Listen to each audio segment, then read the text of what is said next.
Are two of 2020's most anticipated roller coasters getting delayed until 2021? Let's find out.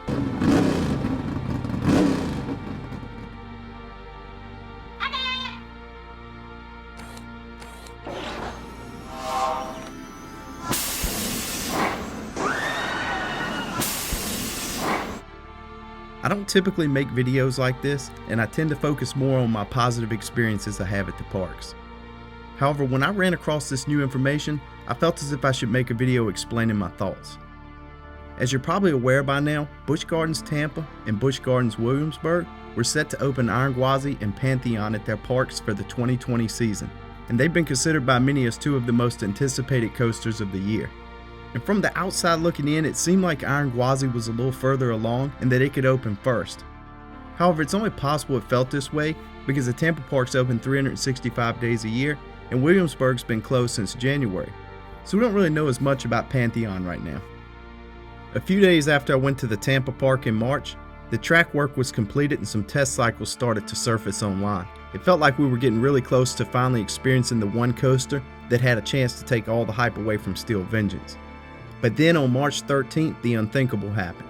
SeaWorld, along with just about every other park in the world, announced it would close until further notice. As an enthusiast, it's really easy just to refresh your news feed and the park website every few hours waiting for the park to announce the date it's finally going to reopen. And it doesn't even cross your mind that new ride, it might be delayed after the opening finally comes. But on May 8, 2020, SeaWorld had a Q1's earning call. Mark Swanson stated on that call that depending on when they're allowed to reopen the parks, that's when they'll make the decision on whether or not the unfinished projects are going to be completed for the 2020 season or if they'll be pushed into 2021. Now that doesn't mean that they won't come for this year, because we don't have any idea of what time frame for reopening in 2020 they could have been thinking on May the 8th. Sure, it's easy to imagine a park reopening with a big ribbon cutting, media all around, and these new rides, but it's not that easy. For one, after the closure, a lot of construction was halted. The rides will have to be finished, tested, inspected, and a lot of work around them in the queue and station have to be finished. They then have to set up media events to come out and film, get riders to come out for pictures and video that'll be used for marketing and branding. It's a lot that goes into this. And when the parks do open, they're almost certainly going to be limited in capacity and how they operate. And rides like this are huge investments and they build hype, so it would completely make sense if this decision is made. Not to mention these parks are probably spending every second of their time and all their resources on just getting the doors back open safely for everyone. We're just going to have to wait for the official word from the parks on what's going to happen.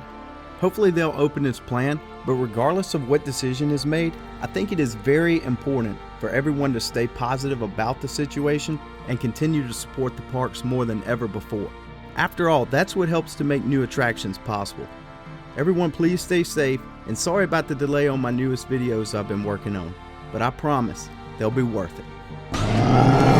Game time. Guys around me, they love to talk. I take it all with a grain of salt. This work that I'm doing, they never see through it. And all of this rap that I see that they ruin. I came in the game and I'm trying to undo it. And still they all say they don't know if to shoot it. I gotta see through it, man, won't be deluded with all these illusions. I know it's disputed, I gotta keep going. They see what my root is, I tell you I run